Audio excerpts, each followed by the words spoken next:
Salut, c'est Comfy, bienvenue dans cette vidéo. Aujourd'hui, je vais vous parler de 7 mauvaises habitudes qui tendent à détruire vos cheveux. On va commencer tout de suite sans plus attendre. Alors, la première étape serait de se laver les cheveux trop fréquemment. À l'époque, je me lavais les cheveux à raison d'une fois par semaine. C'est assez excessif, c'est assez rapproché et je parle vraiment pour les cheveux crépus, hein, attention. Je trouve que c'est assez rapproché dans le sens où les cheveux ne sont pas forcément sales. Le cuir chevelu n'est pas forcément pelliculé, parce que si c'est le cas, là pour le coup, je peux comprendre qu'on puisse faire une fois par semaine. Et mes cheveux étaient toujours hydratés. Donc au final, ce n'était pas nécessaire de se laver les cheveux une fois par semaine. Ça crée de la manipulation excessive, du coup de la casse.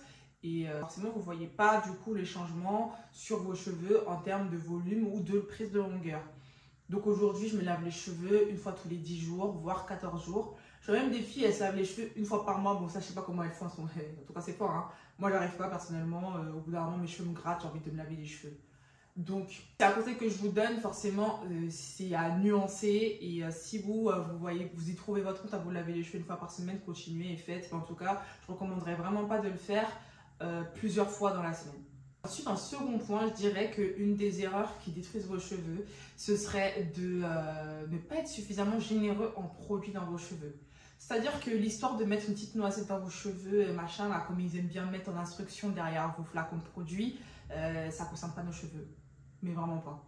Nous, nos cheveux, on a besoin d'une bonne dose, de mettre beaucoup en termes de masque, en termes de tout, hein, que ce soit masque, que ce soit votre leave-in ou alors votre crème hydratante, ce que vous mettez à la fin, il faut doser le produit, vraiment. Moi, personnellement, j'ai besoin que mes cheveux soient saturés même de produits. Je ne fais pas semblant, j'y vais pas avec le dos de la cuillère. Et limite, si vous trouvez que vous n'avez plus beaucoup de produits dans votre peau, limite, retardez votre lavage plutôt que de le faire et de vous économiser. Parce qu'en fait, qu'est-ce qui va se passer? Vos cheveux ne vont pas absorber l'hydratation dont ils ont besoin. Ils vont se contenter du peu que vous leur avez apporté en termes de nutrition. Et c'est comme ça que vous allez vous retrouver avec des cheveux secs en plein milieu de la semaine. Donc, saturez vos cheveux au niveau du masque et mettez aussi la dose au niveau de votre crème hydratante. Et en sorte d'en avoir pareil, beaucoup. Je mets une noisette, mais par petites sections. Et en concernant le beurre, forcément, je modère un peu plus pour éviter d'avoir les cheveux gras. Et vous verrez, vos cheveux atteindront 2 semaines d'hydratation grâce à ça. En troisième point, ce que je dirais, c'est qu'on se démêle les cheveux trop souvent. C'est-à-dire que pendant votre lavage, vous allez vous démêler les cheveux pendant que vous les lavez. Vous allez démêler les cheveux pendant que vous faites votre masque. Vous allez encore démêler les cheveux pendant que vous mettez votre leave-in. On ne peut pas se démêler les cheveux autant de fois. Vous vous rendez compte du nombre de cheveux qui partent, surtout qu'en plus, les cheveux deviennent hyper élastiques quand ils sont mouillés. Pour ma part, je démêle mes cheveux qu'une seule fois et c'est pendant que je mets mon masque. Et si vous voulez, vous pouvez utiliser votre peigne pour démêler, mais à titre informatif, moi je conseille les doigts. Pour vous dire, j'utilise même jamais de peigne, je ne me peigne jamais les cheveux. Là, les cheveux, peut-être que vous les voyez, il n'y a jamais de peigne qui passe dedans, c'est que mes doigts. Et pour le coup, je trouve que ça évite de la casse inutile là, parce que tous les cheveux que vous retrouvez dans votre peigne à la fin là, tout ça là, parmi tout ça là, il y en avait plein qui auraient pu rester sur votre tête. Je ne me retrouve jamais avec une touffe de cheveux dans la main. Une quatrième mauvaise habitude qu'on tend à prendre, c'est de ne pas laver ses cheveux en sections. Vous avez dû entendre cette phrase bateau tellement de fois, mais c'est tellement important. Quand je me lave les cheveux, je ne réunis pas tous mes cheveux et puis je commence à frotter. Hein. Ça, franchement, c'est le meilleur moyen de créer des nœuds. Vous allez, avec ce mouvement-là de friction-là, vous allez créer plein de nœuds qu'il faudra après démêler. Et là, vous êtes sûr que vous allez vous casser les cheveux. Personnellement, quand je me lave les cheveux, je sépare mes cheveux en 4. Je travaille chaque section une par une. Quand je finis d'en travailler une, je la renate et puis je passe à la seconde section, puis à la troisième et ainsi de suite. Au moment de faire mon masque, je fais des vanilles sur toute ma tête et je fais plein de petites vanilles au fur et à mesure que je démêle mes cheveux. Et après, quand j'ai besoin de laver mon masque, je lave mon masque sur mes nattes. Je défais à aucun moment mes nattes pendant le lavage. Pendant le lavage, mes nattes doivent rester sur ma tête. Et ça vous permet d'éviter de surmanipuler vos cheveux et d'avoir encore une fois de la casse inutile. En cinquième point, je dirais que la mauvaise habitude ensuite qui suit, c'est de ne pas suffisamment bien étirer vos cheveux. Ça, je trouve que on nous dit plein de choses. Oui, la tension méthode, la bending méthode, les tresses au fil. Ah, moi, personnellement, hein, je vous garantis, on va me détester pour ce que je vais dire, mais pour moi, il y a un lien qui étire aussi bien les cheveux qu'un sèche-cheveux. Ah, fâchez-vous comme vous voulez. Ce que je faisais au début, hein, je faisais que des nattes au début, ou alors des tresses au fil sur cheveux mouillés. Et au final, quand je défaisais les cheveux le lendemain, ils étaient secs, allez, à 90%. Mais du coup, 90%, c'est pas suffisant. Parce que du coup, les cheveux, ils font quoi? Si 2% d'humidité dans leurs cheveux, ils shrinkent. Et nos cheveux sont super sensibles à l'humidité. Donc, ils shrinkent.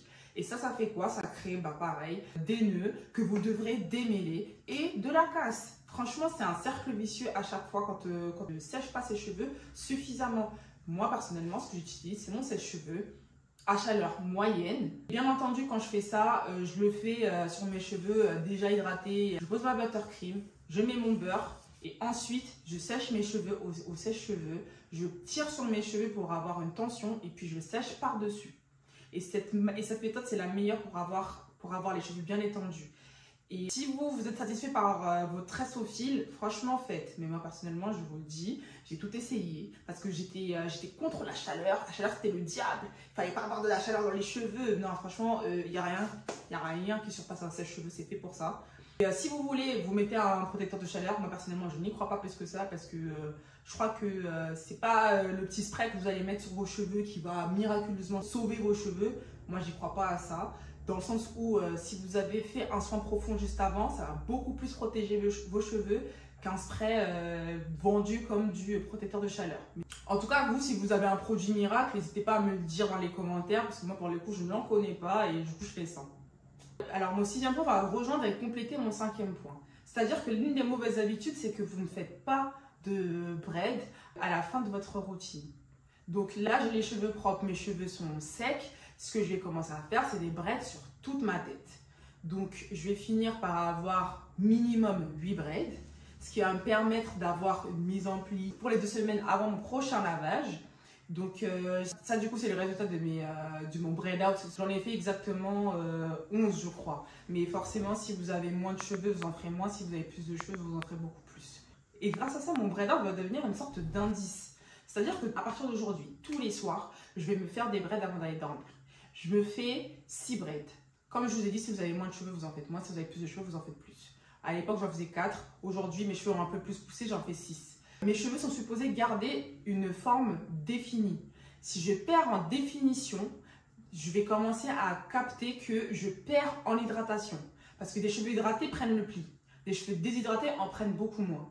Et pour dire en plus, c'est un peu contradictoire ce que je dis parce que j'aime bien mes cheveux comme ça avec une bonne hydratation, mais finalement, j'ai pas autant de volume que quand je perds en hydratation. Mais c'est juste un indice. C'est un indice que, là, je commence à avoir soif. Il va falloir penser à me laver un jour. Et du coup, je vais les garder encore hein, parce que quand je touche mes cheveux, ils ont toujours un aspect hydraté.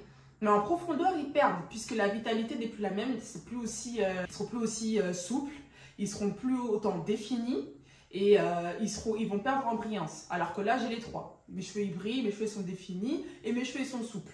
Mais ça va durer qu'un temps. Là, je viens de les laver. Vous allez voir, vous allez pouvoir étendre petit à petit vos lavages. Parce qu'au début, peut-être que vous lavez les cheveux toutes les semaines, mais vous verrez que grâce à cette hydratation que vous allez mettre, vous allez pouvoir reculer votre prochain soin. Et du coup, voilà comment vous pouvez avoir un indice d'hydratation sur vos cheveux grâce à votre braid out. En dernier point, ce serait les coiffures protectrices qu'on pense protectrices, mais qui ne le sont pas tant que ça. Je fais des braids, quand je dis des braids, c'est les locks, les vanilles. Je fais ça, mais vraiment 2 fois dans l'année, 2-3 fois. Là, en 2023, je l'ai fait 3 fois et puis ça s'est arrêté là. Et je garde mes cheveux comme ça, sinon le reste du temps. Parce que finalement, les cheveux, dans la réalité des choses, ils ne sont pas supposés supporter un poids supérieur à votre chevelure. Donc, si vous arrivez avec du poids tous les mois de l'année, et bien forcément, au bout d'un moment, vos cheveux, je pense qu'ils n'en peuvent plus. Donc, et ça, franchement, peu importe qui les fait, parce que moi, personnellement, je me coiffe toute seule. Je me fais mes cheveux toute seule, je me fais mes braids toute seule. Donc, je peux doser. D'ailleurs, ça ne va pas me faire mal. Je peux toucher, appuyer sur mon crâne comme je veux. J'aurai pas mal. Mais ce n'est pas une question d'avoir mal, c'est aussi une question de poids. Je regarde là, au niveau de ma ligne de cheveux, et je vois les petits bulbes ressortir. Et bien ça, c'est pas normal, hein. Parce qu'il y en a plein qui se disent « Oh, c'est normal, en même temps, t'as fait une coiffure pour ça, non ?» Non, c'est pas normal. Soit vous en avez conscience et vous savez que vous n'allez pas exagérer de ces coiffures-là, soit vous n'en avez pas conscience et sachez-le, vous perdez vos cheveux petit à petit graduellement. Parce qu'un jour, vos cheveux, ils vont juste plus pousser à ce niveau-là. Donc, coiffure protectrice, oui, moi, je vous conseille de modérer. Après, si vous estimez que ça vous convient, écoutez, continuez. Hein. Moi, je suis personne pour vous dire oui, faites ou ne faites pas. Hein. Je vous parle juste de cette erreur qui m'ont pas réellement aidé pour le coup. Pour le coup, j'ai conscience que j'ai pas la chevelure de rêve, j'ai pas les chevelures des cheveux. Et au final, ça me convient parce que je vois une évolution. En 2022, j'avais des cheveux. En 2023, j'avais plus les mêmes cheveux. Et pourtant, j'étais contente de mes cheveux en 2022. Hein. Je voyais pas où était le problème. Et puis, petit à petit, j'ai changé ma méthode de coiffage parce que j'avais l'objectif d'avoir un afro qui touche mes épaules. Là, je pense avoir atteint cet objectif-là, mais je suis toujours pas satisfaite pour être honnête avec vous. Mais en tout cas, je vois une évolution. Donc, je pense que du coup, je suis sur la bonne voie et que j'avais certains points qui sont valides. Ensuite, je peux vous donner 2 astuces bonus. Par rapport à ce qui m'a aidé. Déjà, un des conseils, vous allez peut-être être surpris, mais je ne m'hydrate vraiment pas les cheveux tous les jours. Hein. Ah, la crème, moi je l'ai mis après mon lavage. Je touche plus de crème jusqu'à mon prochain lavage. Donc pendant 2 semaines, je ne me remets pas de crème dans les cheveux. Et comment est-ce que j'arrive à faire ça? Du coup, c'est en insistant vraiment, comme je vous disais, en mettant la dose pendant mes soins profonds, pendant mon masque. Pareil, je ne suis pas timide avec ma crème à la fin, ma buttercream, je dose aussi. Et c'est important de choisir un bon type de produit. C'est-à-dire que moi, j'ai les cheveux qui shrinkent très rapidement et j'ai également les cheveux épais. Et avec ce type de cheveux, j'ai besoin d'avoir une crème lourde. Et c'est pour ça que je prends une buttercream et pas juste un lait. Si j'avais les cheveux beaucoup plus fins et que j'avais les cheveux qui shrinkaient que légèrement, je me serais contentée d'un lait. Et c'est ce qui va permettre de rester dans mes cheveux. La texture, elle est compacte. Donc ça reste dans mes cheveux. Et derrière, je ne me contente pas non plus juste d'une huile. Je mets le beurre de karité. Le beurre de karité, il est pareil, il est épais. Ça reste dans mes cheveux et je n'ai pas, et je vous garantis que dans mes cheveux, je ne remets pas de crème pendant 2 semaines. Après, parfois, c'est un peu moins. Hein. Parfois, si j'estime que mon masque n'était pas suffisamment qualitatif, j'en avais pas assez, je ne sais pas, peu importe. Là, à ce moment-là, au bout de 10 jours, je lave. Là, si vraiment vous avez l'impression qu'au bout de... vous vous lavez les cheveux et au bout de 3-4 jours, vos cheveux sont secs. Forcément, hydratez-les. Hein. Vaut mieux les hydrater à ce moment-là plutôt que de relaver vos cheveux. Mais en tout cas, sachez que vous pouvez étendre. C'est possible et c'est graduel. Ne croyez pas que du jour au lendemain, vous ne forcez pas à faire 2 semaines comme moi. Hein. Moi, ça a pris du temps avant que j'atteigne ces 2 semaines. Mais petit à petit, vous allez réussir à avoir 2 semaines d'hydratation sans vous remettre de la crème. En deuxième astuce, ce que je peux vous dire, c'est également que le bon produit et la bonne manipulation est 1000 fois plus importante que la marque du produit que vous allez utiliser. Franchement, vous n'êtes pas obligé de débourser des milliers et des cents. Moi, personnellement, le masque hydratant que j'utilise à l'heure actuelle et qui me permet, je pense, cette hydratation longue, j'achète au supermarché. C'est la marque OGX à l'huile d'argan, je ne sais plus quoi. Et franchement, ce masque, il est magnifique. Donc, vous n'avez pas besoin de vous ruiner pour avoir un super bon résultat. Donc voilà, j'ai une vidéo sur Secret où forcément, je me suis ruinée pour avoir un bon résultat aussi, mais ce n'était pas forcément nécessaire. Vous pouvez aller voir cette vidéo qui s'affiche sur votre écran. Et puis je vous dis à bientôt dans une autre vidéo. Salut!